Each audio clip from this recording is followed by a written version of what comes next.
നികിട്ടവും നീചവുമായ പ്രവർത്തനങ്ങൾക്ക് കൂട്ടുനിൽക്കില്ല. ഈ ഭൂമിയിൽ ജീവിക്കുന്ന മനുഷ്യരെ സംബന്ധിച്ചിടത്തോളം കേരളമായാലും നമ്മ ഇന്ത്യ മഹാരാജ്യമായാലും രാജ്യത്ത് ജീവിക്കുന്ന മനുഷ്യർക്ക് അനിവാര്യമായും ലഭിക്കേണ്ട നീതിയുണ്ട്, അവകാശങ്ങളുണ്ട്.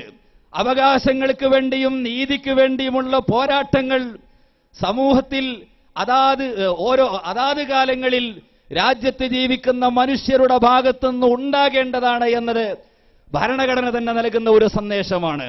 അതിലപ്പുറം സാമൂഹിക സംവിധാനങ്ങൾക്കൊപ്പം ചേർന്നുകൊണ്ട് നമ്മുടെ രാജ്യത്ത് അനീതിയോ അവകാശ നിഷേധങ്ങളോ ഉണ്ടാകുമ്പോൾ അതിനെതിരെ ന്യായമായും മാന്യമായും ശ്രദ്ധിക്കുക എന്നതിലപ്പുറം ഈ സമരം ഗവൺമെന്റിനോടുള്ള സമരമല്ല, ഈ സമരം മറ്റു മതവിശ്വാസികളോടുള്ള സമരമല്ല, മറിച്ച് സ്വന്തത്തിൽ നിന്ന് തിന്മയെ പറിച്ചു മാറ്റിയിട്ട് അഹങ്കാരത്തിന്റെയും പൊങ്ങച്ചത്തിന്റെയും സ്വാർത്ഥതയുടെയും ആസക്തികളുടെയും വേരുകൾ നമ്മുടെ മനസ്സിന്റെ ഉള്ളറകളിൽ അള്ളിപ്പിടിച്ചിട്ടുണ്ട് എങ്കിൽ അതിനെ പിഴുതുമാറ്റുക എന്ന ഏറ്റവും ഉജ്ജ്വലമായ ഒരു സമര മാതൃകയാണ്, ഒരു സമര സന്ദേശമാണ് സംഘടന. സമരമാണ് ജീവിതം എന്ന സന്ദേശത്തിലൂടെ, പ്രമേയത്തിലൂടെ ഈ സമൂഹത്തിന്റെ മുമ്പിൽ സമർപ്പിക്കുന്നത്. എങ്ങനെയാണ് നമ്മൾ അഹങ്കാരിയാകുന്നത്? ഈ പ്രപഞ്ചത്തിന്റെ ഒരു പടച്ചവനുണ്ട്, നമുക്കൊരു യജമാനനുണ്ട്, നമുക്ക് വെള്ളം നൽകുന്നവൻ, നമുക്ക് ഭക്ഷണം നൽകുന്നവൻ, ശ്വസിക്കാൻ വായു നൽകുന്നവൻ, നമ്മുടെ സുഖജീവിതങ്ങൾ തരപ്പെടുത്തി തരുന്നവൻ, നമ്മെ എല്ലാ നിമിഷങ്ങളിലും എല്ലാ സമയത്തും നിരീക്ഷിക്കുന്ന ഇലാഹായ യജമാനനായ അല്ലാഹു.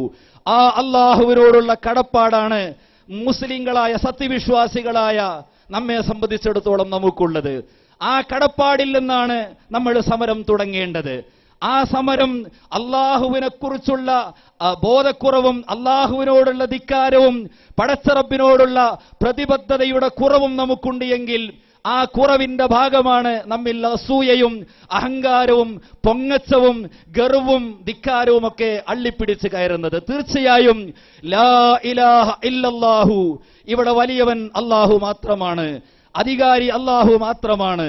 ഞാനിത് സൂചിപ്പിക്കുന്നത് സർവാധികാരം ഒരു സത്യവിശ്വാസിയെ സംബന്ധിച്ചിടത്തോളം ഒരു ജനാധിപത്യ രാജ്യത്തിലുള്ള അധികാര വ്യവസ്ഥയെക്കുറിച്ചല്ല ഞാൻ പറയുന്നത്. ഒരു സത്യവിശ്വാസിയുടെ മനസ്സിലുണ്ടാകേണ്ടത് അലൈസല്ലാഹു ബിഅഹ്കമിൽ ഹാക്കിമീൻ, നമുക്ക് വിവരം കൊണ്ട് അഹങ്കരിക്കാൻ കഴിയില്ല. വഫൗക കുല്ലി ദി ഇൽമിൻ അലീം, എല്ലാ അറിവുള്ളവരുടെയും മുകളിൽ അറിവുള്ളവനായി അല്ലാഹു ഉണ്ട്. ഇന്നല്ലാഹ അലാ കുല്ലി ഷൈഇൻ ഖദീർ, മുഴുവൻ കഴിവുള്ളവരുടെയും മുകളിൽ കഴിവുള്ളവനായി അല്ലാഹു ഉണ്ട്. എല്ലാത്തിന്റെയും മുകളിൽ യജമാനനായ അല്ലാഹുവാണ് എങ്കിൽ ആ അല്ലാഹുവിന്റെ കഴിവും അവന്റെ വലുപ്പവും അവന്റെ ഗാംഭീര്യവും ഉൾക്കൊള്ളുന്ന ഒരു മനുഷ്യന് അഹങ്കാരിയാകാൻ കഴിയില്ല, അവന് സ്വാർത്ഥതയുണ്ടാകുകയില്ല. കാരണം അല്ലാഹുവാണ് അടിമകളോട് കരുണ കാണിക്കുന്നവൻ, അടിമകളോട് കരുണ കാണിക്കുന്നവൻ അല്ലാഹുവാണ്. നിങ്ങൾ പരസ്പരം കരുണ കാണിക്കുന്നില്ലെങ്കിൽ നിങ്ങളോട് കരുണ കാണിക്കേണ്ട യജമാനനായ അല്ലാഹു നിങ്ങളെ തിരിഞ്ഞു നോക്കില്ല എന്ന് പരിശുദ്ധ ഇസ്ലാം നമ്മെ പഠിപ്പിക്കുന്നുണ്ട്. തീർച്ചയായും ഈ ആശയം നമ്മൾ അടിച്ചു കയറ്റേണ്ടത്, നമ്മൾ അടിച്ച് സമർപ്പിക്കേണ്ടത്, നമ്മുടെ ഉള്ളിലേക്ക് ആവാഹിക്കേണ്ടത് നമ്മുടെ ആത്മസമരത്തിന്റെ ശക്തിയിൽ നിന്നാണ്. ആ ആത്മസമരത്തിന്റെ ആഹ്വാനമാണ്, സമരമാണ് ജീവിതം എന്ന സന്ദേശത്തിലൂടെ SSF എന്ന് പറയുന്ന ഐതിഹാസികമായ സുന്നി വിദ്യാർത്ഥി പ്രസ്ഥാനം ഈ സമൂഹത്തോട് പറയുന്നത്. രണ്ടാമതായി ഒരു സമരവും കൂടി നമുക്ക് ഏറ്റെടുക്കേണ്ടതുണ്ട്. ആ സമരം മറ്റൊന്നുമല്ല, തിന്മകളെ നിർമാർജനം ചെയ്യാൻ വേണ്ടിയുള്ള സമരമാണ്. അതും പരിശുദ്ധ ഇസ്ലാം നമ്മെ പഠിപ്പിച്ചതാണ്. മൻ റആ മിൻകും മുൻകറൻ ഫൽയുഗയ്യിറുഹു ബിയദിഹി ഫഇല്ലം യസ്തതി ഫബിലിസാനിഹി വഇല്ലം യസ്തതി ഫബിഖൽബിഹി വദാലിക അൽഅഫുൽ ഈമാൻ. തിന്മ കാണുമ്പോൾ ആ തിന്മയെ നിങ്ങൾ എങ്ങനെയാണ് പ്രതിരോധിക്കേണ്ടത്, അതാത് കാലങ്ങളിൽ തിന്മയെ പ്രതിരോധിക്കേണ്ട വിധം എങ്ങനെയാണ് എന്ന് മഹാന്മാരായ പണ്ഡിതന്മാർ പൂർവ്വകാലം മുതൽക്ക് തന്നെ നമുക്ക് പഠിപ്പിച്ചു തന്നിട്ടുണ്ട്. തിന്മയെ പ്രതിരോധിക്കേണ്ടതിന്റെ രീതി ഇദ്ഫഅ ഹിയ അഹ്സൻ, നന്മ കൊണ്ട് പ്രതിരോധിക്കുക എന്നതാണ്. നന്മയുടെ പക്ഷത്ത് നിന്ന് മാന്യമായ രീതിയിൽ തിന്മയോട് പ്രതികരിക്കുക. അവിടെ രക്തരൂക്ഷിതമായ വിപ്ലവത്തിന് പ്രസക്തിയില്ല, അവിടെ തോക്കിൻ കുഴലുകൾക്ക് പ്രസക്തിയില്ല, അവിടെ ആയുധങ്ങൾക്കും ഖടാരികൾക്കും പ്രസക്തിയില്ല, അവിടെ ബോംബുകൾക്ക് പ്രസക്തിയില്ല.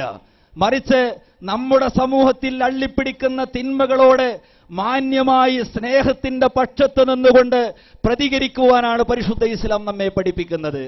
ഉൻസുർ അഖാക ലാലിമൻ ഔ മദ്ലൂമ. മഹാനായ സയ്യിദുനാ മുഹമ്മദുർ റസൂലുള്ളാഹി സ്വല്ലല്ലാഹു അലൈഹി വസല്ലം തങ്ങൾ പഠിപ്പിച്ചു, നിന്റെ സഹോദരനെ നീ സഹായിക്കണം. അവൻ അക്രമിയായാൽ സഹായിക്കണം, അക്രമിക്കപ്പെട്ടവനായാലും സഹായിക്കണം. മഹാന്മാരായ സ്വഹാബികൾ പഠിപ്പിച്ചു, നബി തങ്ങളോട് ചോദിച്ചു, ഹബീബേ, ഒരു മർദ്ദിതനെ സഹായിക്കണമെന്ന് പറഞ്ഞാൽ ഞങ്ങൾക്കത് മനസ്സിലാകുന്നുണ്ട്, എന്നാൽ ഒരു മർദ്ദകനെ, ഒരക്രമിയെ എങ്ങനെ സഹായിക്കണം, ഇതിന്റെ അർത്ഥം, അതിന്റെ പൊരുൾ ഞങ്ങൾക്ക് മനസ്സിലാകുന്നില്ല.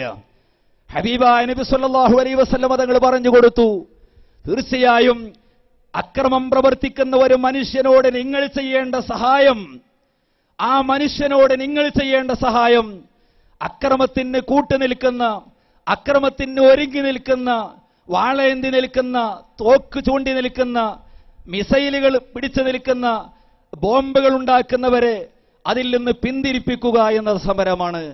അരുത്, അത് നിങ്ങൾ ചെയ്യരുത് എന്നാണ്. SSF തിന്മക്കെതിരെ നടത്തുന്ന സമരവും യഥാർത്ഥത്തിൽ തിന്മ പ്രവർത്തിക്കുന്നവരോട് അരുത് എന്ന് പറയുന്ന സമരമാണ്. മൗനവും ഒരു സമരമാണ്, ശബ്ദവും ഒരു സമരമാണ്. പ്രതികരിക്കേണ്ടവരോട് മാന്യമായ വിധത്തിലുള്ള പ്രതികരണം യഥാർത്ഥത്തിൽ അതൊരു സമരമാണ്. ഈ സമരത്തിന്റെ സാമൂഹികമായ തലമാണ് ആത്മസമരത്തിന്റെ പിന്നാലെ ഈ സംഘടന ഏറ്റെടുക്കുന്നത്. ഞാൻ ദീർഘിപ്പിക്കുന്നില്ല. അത്തരം ഒരു സമരത്തിന്റെ സാഹചര്യം നമ്മുടെ ചുറ്റുപാടുകളിൽ ഉണ്ട് എന്ന കാര്യം തീർച്ചയാണ്. അത് മറ്റൊന്നുമല്ല, അരാഷ്ട്രീയവൽക്കരിക്കപ്പെട്ട ഒരു യൗവനമാണ് നമ്മുടെ സമൂഹത്തിലുള്ളത്. എനിക്ക് എന്റെ കാര്യത്തിന്റെ അപ്പുറം മറ്റൊന്നിനെക്കുറിച്ചും ചിന്തിക്കേണ്ടതില്ല എന്ന ഒരു നീചമായ ബോധം, അഥവാ സ്വന്തം സുഖത്തെക്കുറിച്ചും ആനന്ദങ്ങളെക്കുറിച്ചും മാത്രം ചിന്തിക്കുന്ന ഒരു സമൂഹം നമുക്കിടയിൽ വർദ്ധിച്ചുകൊണ്ടിരിക്കുകയാണ്. അവർക്ക് അച്ഛനോടോ അമ്മയോടോ ഗുരുക്കന്മാരോടോ അയൽവാസികളോടോ സഹജീവികളോടോ പ്രകൃതിയോടോ വെള്ളത്തോടോ വായുവിനോടോ ഒന്നും അവർക്ക് പ്രതിബദ്ധതയില്ല. അവർക്ക് പ്രതിബദ്ധത സ്വന്തത്തോട് മാത്രമാണ്. ഈ സ്വാർത്ഥത മൂത്ത മനുഷ്യൻ, അവരിൽ നിന്നാണ് അരാഷ്ട്രീയവൽക്കരിക്കപ്പെട്ട ഒരു സമൂഹം ഉണ്ടാകുന്നത്. നമ്മുടെ ചുറ്റുപാടുകളിൽ ഒരുപാട് ചെറുപ്പക്കാർ വൈറ്റ് കോളർ സംസ്കാരം അവരെ വേട്ടയാടിയതിന്റെ പിന്നാലെയല്ലേ യഥാർത്ഥത്തിൽ ഇന്ത്യ മഹാരാജ്യത്ത് എവിടെ നോക്കിയാലും ഇന്ന് തൊഴിൽ രഹിതരുടെ എണ്ണം കൂടിക്കൊണ്ടിരിക്കുകയാണ്. എങ്ങനെയാണ് സമൂഹത്തിൽ തൊഴിൽ രഹിതരുടെ എണ്ണം കൂടുന്നത്? തൊഴിൽ രഹിതരുടെ എണ്ണം കൂടുന്നത് നിശ്ചിത തൊഴിലുകൾ മാത്രമേ ഞങ്ങൾ എടുക്കൂ എന്ന അത്തരം ഒരു ബോധം അവരെ വേട്ടയാടിയത് കൊണ്ടാണ്. ഈ പ്രപഞ്ചം വിശാലമാണ്, നമ്മുടെ ഭൂമി വിശാലമാണ്.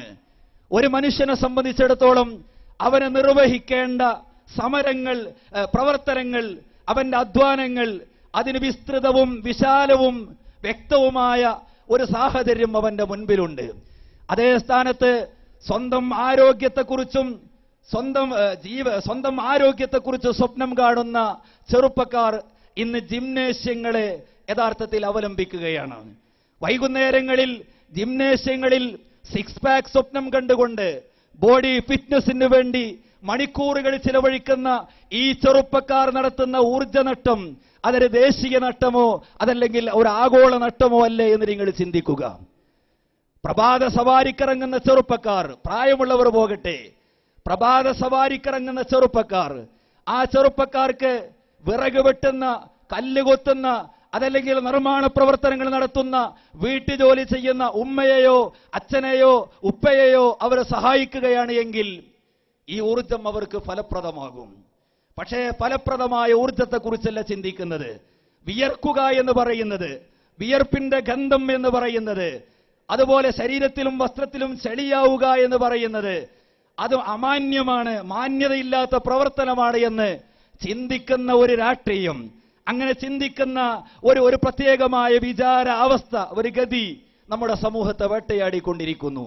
ഈ സമൂഹത്തെ നോക്കിക്കൊണ്ടാണ്, ഈ ചെറുപ്പക്കാരെ നോക്കിക്കൊണ്ടാണ് നിങ്ങൾ അധ്വാനിക്കണം, നിങ്ങൾ പരിശ്രമിക്കണം, നിങ്ങൾ പണിയെടുക്കണം, നിങ്ങളുടെ ബുദ്ധി കൊണ്ടും തന്റെ ഇടം കൊണ്ടും നിങ്ങളുടെ ആരോഗ്യം കൊണ്ടും സമയം കൊണ്ടും സമ്പത്ത് കൊണ്ടും നിങ്ങൾ പരിശ്രമിക്കണമെന്ന് അസ്സഅയുഹു വൽ ഹയാ, പരിശ്രമമാണ്, അധ്വാനമാണ് ജീവിതം എന്ന ഈ സന്ദേശം SSF എന്ന് പറയുന്ന ഈ ഐതിഹാസിക പ്രസ്ഥാനം മുന്നോട്ട് വെക്കുന്നത്.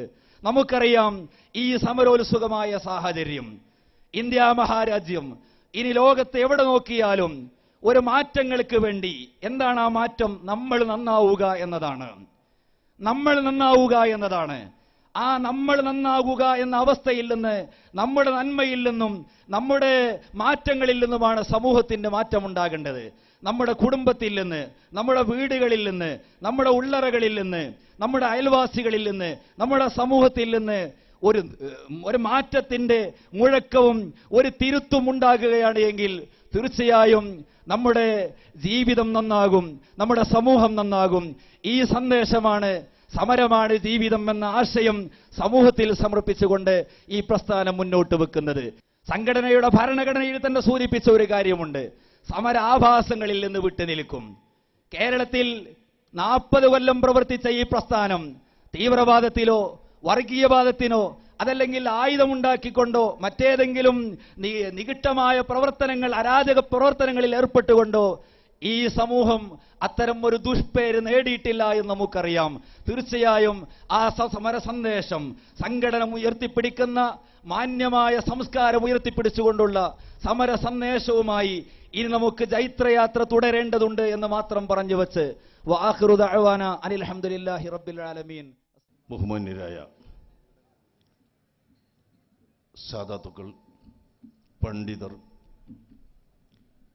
എൻ്റെ കരളിൻ്റെ കഷ്ടങ്ങളായ ആത്മ സുഹൃത്തുക്കളായ എൻ്റെ പ്രിയപ്പെട്ട വിദ്യാർത്ഥികൾ, സഹോദരങ്ങൾ, സ്നേഹിതന്മാർ, മനുഷ്യൻ്റെ ജീവിതം ഒരു സെക്കൻഡ് നഷ്ടപ്പെട്ടു പോയാൽ പരിഹരിക്കാൻ കഴിയാത്തതാണ്. അതുകൊണ്ടാണ് പരിശുദ്ധ ഖുർആൻ വൽ അസ്ർ ഇന്നൽ ഇൻസാന ലഫീ ഖുസ്ർ എന്ന ആയത്തിലൂടെ സമയത്തിൻ്റെ വലിപ്പം കാണിച്ചു തന്നത്.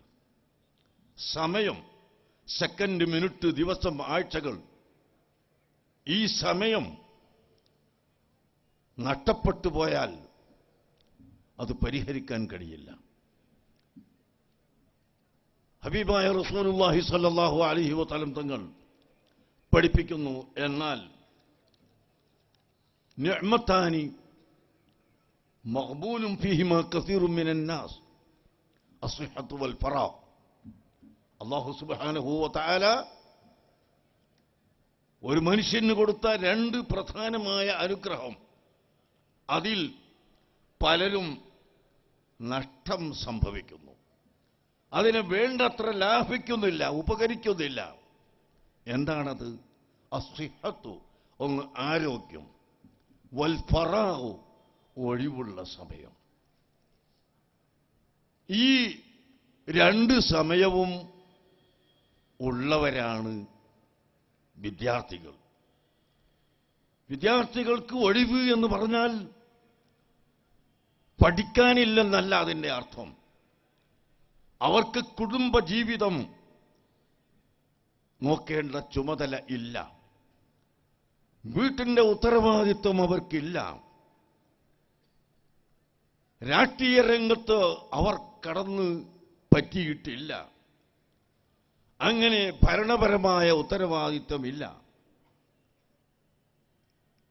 യാതൊരു ഉത്തരവാദിത്വവും ഇല്ലാത്ത ജീവിതം, അതാണ് വിദ്യാർത്ഥി ജീവിതം, വിദ്യാർത്ഥികളുടെ കാലം. ആ സമയത്തെ ലാഭിക്കുക, അതാണ് 1 പഠനം, 2 പ്രവർത്തനം. പഠനം, നന്നായി പഠിക്കണം, പ്രവർത്തിക്കണം, സമുദായത്തിൻ്റെ നന്മയ്ക്ക് വേണ്ടി പ്രവർത്തിക്കണം. ഇപ്പോൾ പല സാമുദായിക സംഘടനകളും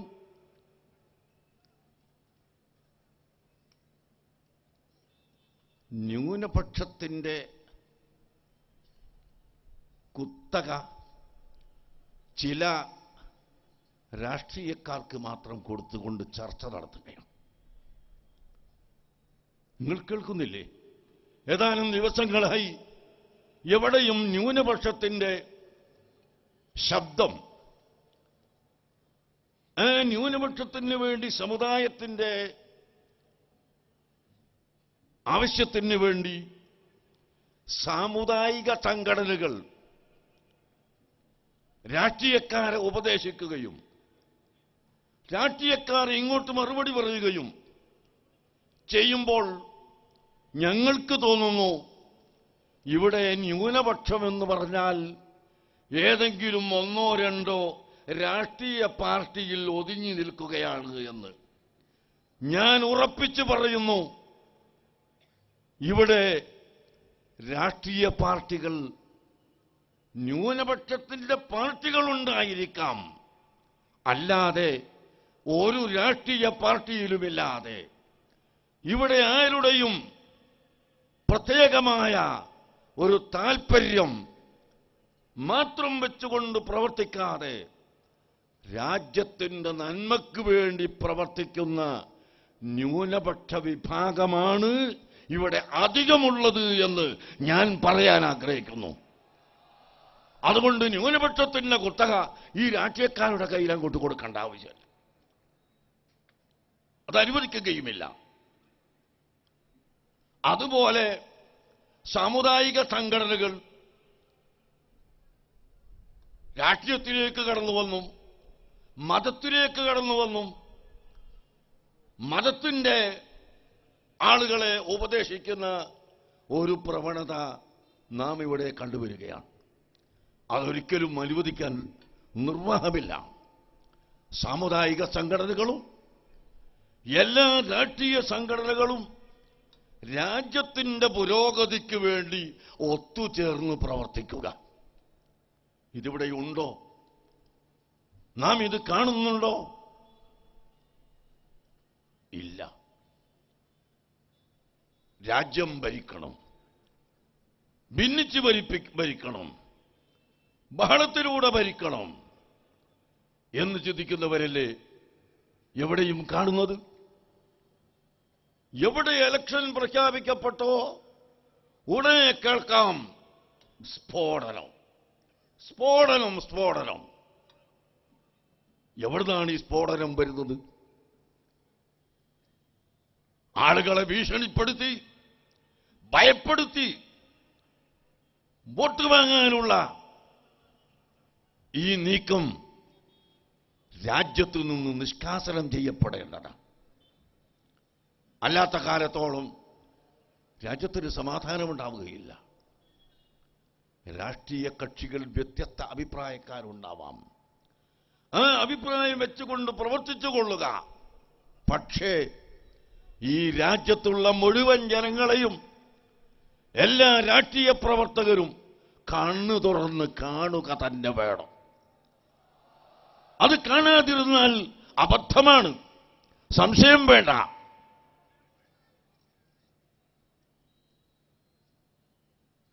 നിങ്ങൾ ആലോചിച്ചു നോക്കൂ. ക്രിയാത്മകമായി എന്തെല്ലാം ഇവിടെ ചെയ്യാനുണ്ട്. ഇപ്പോൾ സൗദി അറേബ്യയിൽ നിന്ന് നൂറുകണക്കിനല്ല ലക്ഷങ്ങൾ തന്നെ ജോലിയില്ലാതെ തിരിച്ചു വരികയാണ്. ഒരുപാട് കാലം വലിയ ശമ്പളം വാങ്ങി പണമുണ്ടാക്കി പിന്നെ ജോലിയില്ലാതെ ആയവർ അല്ല. അവിടെ ചെന്ന് ഒരുപാട് കാലം ജോലിയില്ലാതെ കഷ്ടപ്പെടുകയും നിസ്സാരമായ ശമ്പളത്തിന് വേണ്ടി ജോലി ചെയ്ത് ജീവിക്കുകയും ചെയ്യുന്ന നിരവധി സംഖ്യ കടപ്പെടുത്തി വിദേശത്തേക്ക് പോയ ആളുകളടക്കം ഇന്ന് തിരിച്ചു വരികയാണ്. നിയമവിരുദ്ധമായി പ്രവർത്തിച്ചത് കൊണ്ടാണ് അവർ തിരിച്ചു വരേണ്ടി വരുന്നത്. എന്നാൽ ഈ രാജ്യത്തുള്ള രാഷ്ട്രീയക്കാരും സാമുദായിക സംഘടനകളും എല്ലാ വിഭാഗം ആളുകളും അത്തരം ആളുകളെ പുനരധിവസിപ്പിക്കാനും അവർക്ക് സൗകര്യമായ കാര്യങ്ങൾ കഴിവിൻ്റെ പരമാവധി ഒന്നായി ചേർന്ന് പ്രവർത്തിക്കാനും ഇവിടെ ചിന്തിക്കുന്നുണ്ടോ? നിങ്ങൾ ചിന്തിക്കുക. വിശിഷ്യ നമ്മുടെ കേരളത്തിൽ ഒരു ഫാക്ടറിയോ കമ്പനിയോ തുടങ്ങാൻ പണക്കാരന് ധൈര്യമില്ല. തുടങ്ങുന്നതിൻ്റെ മുമ്പ് സമരം നടത്തി പൂട്ടിച്ചിട്ടല്ലാതെ അടങ്ങുകയില്ല. അങ്ങനെ ഒരു വിഭാഗം ആളുകൾ. ആവശ്യത്തിന് സമരം വേണ്ട എന്നല്ല ഞാൻ പറഞ്ഞതിൻ്റെ അർത്ഥം. മറിച്ച് നമ്മുടെ അയൽനാടുകളിൽ എത്രയോ കമ്പനികളും ഫാക്ടറികളും തൊഴിലുകളും നടക്കുമ്പോൾ നമ്മുടെ കേരളത്തിൽ എന്തുകൊണ്ട് അത് നടക്കാൻ അനുവദിച്ചുകൂടാ എന്ന് ചിന്തിക്കേണ്ടിയിരിക്കുന്നു. പ്രിയപ്പെട്ട സഹോദരങ്ങളെ, അങ്ങനെ നോക്കുമ്പോൾ ഇവിടെ തമൂജുക മൗജിൽ ബഹരി, കടലിന്റെ തിരമാലകൾ മറിയുന്നത് പോലെ മറഞ്ഞു കളിക്കുന്ന ഒരു സമയം. എവിടെയും കലാപം, എവിടെയും ഫിത്ന, എവിടെയും ഊഹാപോഹങ്ങൾ, എവിടെയും ഒച്ചപ്പാടുകൾ, എവിടെയും ബഹളങ്ങൾ. ഈ ഒരവസ്ഥ അറുതി വരുത്താൻ സംസ്കാര സമ്പന്നമായ സമുദായത്തെ ഇവിടെ കെട്ടിപ്പടുക്കണം. അതിന് SSF അൽഹംദുലില്ലാഹ് ഈ കഴിഞ്ഞ 40 കൊല്ലം നേരത്തെ ബഹുമാനപ്പെട്ട സയ്യിദ് അബ്ദുറഹ്മാൻ അലി അൽ ഹാഷിമി തവല്ലല്ലാഹു ഉംറഹു മഹാനവറുകൾ പറഞ്ഞതുപോലെ റിസാലത്ത് നബി സല്ലല്ലാഹു അലൈഹി വസല്ലമ തങ്ങൾക്ക് റിസാലത്ത് ലഭിച്ചത് 40ാമത്തെ വയസ്സിലാണ്. 40 വയസ്സോടുകൂടിയാണ് പ്രവർത്തന ഗോതയിലേക്ക് ഇറങ്ങാനുള്ള സാഹചര്യം വന്നത്. SSFകാരോട് പറയാനുള്ളത്, 40 കൊല്ലം കൊണ്ട് നമ്മുടെ പ്രവർത്തനം പൂർത്തിയായി എന്ന് ധരിക്കാതെ, 40 കൊല്ലമായപ്പോൾ നമുക്ക് പ്രായം പൂർത്തിയായിരിക്കുന്നു, പ്രവർത്തന ഗോതയിലേക്ക് ഇറങ്ങാനുള്ള സമയമായിരിക്കുന്നു എന്നാണ്. അതുകൊണ്ട് ഈ കഴിഞ്ഞ 40 കൊല്ലം പ്രവർത്തിച്ചതിനേക്കാൾ കൂടുതൽ നാം പ്രവർത്തിക്കണം. സമുദായത്തിന്റെ നന്മയ്ക്ക് വേണ്ടി, നാടിന്റെ നന്മയ്ക്ക് വേണ്ടി, രാജ്യത്തിന്റെ രക്ഷയ്ക്ക് വേണ്ടി നാം പ്രവർത്തിച്ചേ പറ്റൂ. ഇൻഷാ അല്ലാഹ് ഞാൻ ഉറപ്പു പറയുകയാണ്, നമ്മുടെ ഈ കുട്ടികൾ, ഈ വിദ്യാർത്ഥികൾ ഒരിക്കലും ഈ പാതയിൽ നിന്ന് തെറ്റിപ്പോവുകയില്ല. അവരൊരിക്കലും വ്യതിചലിച്ചു പോവുകയില്ല. സംശയം ആർക്കും വേണ്ട. എന്തുകൊണ്ട്? ഈ വിദ്യാർത്ഥി സമൂഹം അൽഹംദുലില്ലാഹ് ബഹുമാനപ്പെട്ട താജുൽ ഉലമാ അസ്സയ്യിദ് അബ്ദുറഹ്മാൻ അൽ ബുഖാരി തവല്ലല്ലാഹു ഉംറഹു മഅ സ്സിഹത്തി വൽ ആഫിയ, അല്ലാഹു അവർക്ക് ദീർഘായുസ്സ് നൽകട്ടെ, അല്ലാഹു അവർക്ക് ആരോഗ്യം നൽകട്ടെ. ഈ സദസ്സിലേക്ക് വരാൻ വേണ്ടി അവിടെ നിന്ന് ഉള്ളാളത്ത് നിന്ന് പുറപ്പെട്ട് വീട്ടിലെത്തിയെങ്കിലും തീരെ സുഖമില്ലാത്തത് കൊണ്ട് വന്നിട്ടില്ല. ദുആ ചെയ്യാൻ പ്രത്യേകമായി അറിയിച്ചിട്ടുണ്ട്. അവിടുത്തെ ഓമന മകൻ ഹാമിദ് കോയ തങ്ങൾ ഇവിടെ വന്നു, നമുക്ക് ദുആ ചെയ്തു തരികയും ചെയ്തു. അവരിവിടെയുണ്ട്. ഞാൻ പറയുന്നു, ആ താജുൽ ഉലമയുടെ നേതൃത്വത്തിൽ, ഈ ഇരിക്കുന്ന സാദാത്തുക്കളുടെ നേതൃത്വത്തിൽ, പണ്ഡിതന്മാരുടെ നേതൃത്വത്തിൽ വളരുന്നവരാണ് ഇവിടുത്തെ SSFകാർ. അവരുടെ നേതൃത്വത്തിൽ വളരുന്നവരാണ് ഇവിടുത്തെ വിദ്യാർത്ഥി സമൂഹം. അതുകൊണ്ട് ഈ വിദ്യാർത്ഥികൾ ഒരിക്കലും വഴിപെടുക്കില്ല, ഒരിക്കലും ഇവിടെ ബഹളമുണ്ടാക്കുകയില്ല. ഞങ്ങൾ നേരത്തെ പറഞ്ഞതുപോലെ ഒന്നുകൂടി ഞാൻ ആണയിട്ട് ഉറപ്പിച്ച് തറപ്പിച്ച് പറയുന്നു, ഞങ്ങളുടെ സമരം, വിദ്യാർത്ഥികളുടെ സമരം ഒരിക്കലും വാളും പരിചയും എടുത്തുള്ള സമരമല്ല, ബോംബ് സ്ഫോടനത്തിലൂടെ സമരമല്ല, അക്രമത്തിലൂടെയുള്ള സമരമല്ല. മറിച്ച് പരിശുദ്ധ ഖുർആൻ നമ്മെ പഠിപ്പിച്ചു, വഅമ്മാ മൻ ഖാഫ മഖാമ റബ്ബിഹി വനഹൻ നഫ്സ അനിൽ ഹവാ ഫഇന്നൽ ജന്നത ഹിയൽ മഅവാ. പരിശുദ്ധ ഖുർആൻ പറയുന്നു, വഅമ്മാ മൻ ഖാഫ മഖാമ റബ്ബിഹി, അവന്റെ റബ്ബിന്റെ മഹത്വത്തെ ഭയപ്പെടുകയും അള്ളാഹുവിന്റെ അളമത്ത് മനസ്സിലാക്കി അള്ളാഹുവിന്റെ മഹത്വം മനസ്സിലാക്കി ഭയപ്പെടുകയും വനഹൻ നഫ്സ അനിൽ ഹവാ, അവന്റെ ദേഹ ഇച്ഛയത്തിൽ നിന്ന് ദേഹത്തെ തടയുകയും ചെയ്തവൻ, ശരീരത്തിന്റെ ഇച്ഛയിൽ നിന്ന് ശരീരത്തെ തടഞ്ഞു നിർത്തിയവൻ. ഫഇന്നൽ ജന്നത ഹിയൽ മഅ്വാ, സ്വർഗം അവന് അഭയമാണ് എന്ന് പരിശുദ്ധ ഖുർആൻ പറഞ്ഞു. പ്രിയപ്പെട്ട സഹോദരങ്ങളെ, വിദ്യാർത്ഥികളെ, മാന്യ സുഹൃത്തുക്കളെ, നമ്മുടെ ശരീരം എപ്പോഴും പൈശാചികത്വത്തിലേക്ക് നമ്മെ നയിക്കും, എപ്പോഴും അബദ്ധത്തിലേക്ക് നയിക്കും. ആ സമയത്ത് അതിൽ നിന്ന് വിരമിക്കാൻ, അതിലേക്ക് പോകാതെ നമ്മുടെ ശരീരത്തെ പിടിച്ചു നിർത്താൻ സർവശക്തനായ അള്ളാഹുവിന്റെ ഓർമ്മ നമുക്ക് വേണം. അതാണ് വഅമ്മാമൻ ഖാഫ മഖാമ റബ്ബിഹി, റബ്ബിന്റെ മഹത്വം, റബ്ബിന്റെ കുദറത്ത് കൂടാതെ ഇവിടെ മഴ വർഷിക്കുകയില്ല, റബ്ബിന്റെ കുദറത്ത് കൂടാതെ മഴ നിൽക്കുകയില്ല, റബ്ബിന്റെ കുദറത്ത് കൂടാതെ ഒരു കൈവിരൽ അനക്കാൻ സാധ്യമല്ല, അത് താഴോട്ട് മടക്കാൻ സാധ്യമല്ല, റബ്ബിന്റെ തൗഫീഖ് കൂടാതെ ഇവിടെ ഒരു കണ്ണു ചിമ്പി തുറക്കാൻ കഴിയില്ല, അക്ഷരം സംസാരിക്കാൻ കഴിയില്ല, ഒന്നും കഴിയില്ല എന്ന് പൂർണ്ണമായി വിശ്വസിച്ച് ആ മഹത്തായ സ്ഥാനം മനസ്സിലാക്കി റബ്ബുൽ ഇസ്സത്തിന്റെ മഖാം ഭയപ്പെട്ടുകൊണ്ട് വനഹൻ നഫ്സ അനിൽ ഹവാ, അവന്റെ ശരീരത്തെ അവന്റെ ഇച്ഛയെ തൊട്ട് തടഞ്ഞു നിർത്തിയവൻ അവനാണ് ഫഇന്നൽ ജന്നത ഹിയൽ മഅ്വാ, സ്വർഗം. കണ്ടോ നിങ്ങൾ, പരിശുദ്ധ ഇസ്ലാം വരുമ്പോൾ ഇവിടെ കള്ളുകുടിയുണ്ടായിരുന്നു. പരിശുദ്ധ മക്കയിൽ കള്ളു കുടിക്കുന്നവരായിരുന്നു അവിടുത്തെ മുശ്രിക്കുകൾ. കുടിക്കുന്നവരെന്നല്ല, ആ കള്ളില്ലാതെ അവർക്ക് ജീവിക്കാൻ കഴിയില്ല.